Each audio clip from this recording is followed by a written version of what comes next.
ఓం శ్రీ గురుభ్యో నమః. నా తల్లులకు, నా చెల్లెమ్మలకు, నా సోదరులకు గురు పూర్ణిమ శుభాకాంక్షలు.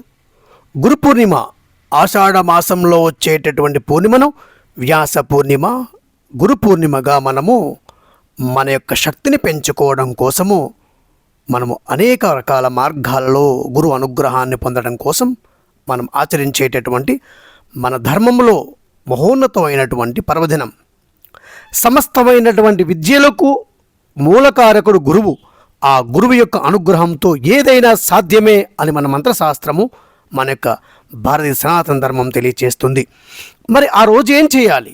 ముఖ్యంగా ఏ గురువైనా సరే చెప్పేటటువంటి ఒకే ఒక మాట, ఆ రోజు మీరు గురు మంత్రాన్ని మీరు స్వయంగా కానీ లేదా పరోక్షంగా కానీ ఏదైనా ఒక మంత్రాన్ని పొందినట్లయితే ఆ మంత్రాన్ని ఆ రోజంతా కూడా ఉదయాన్నే మీ దేవతా మందిరములో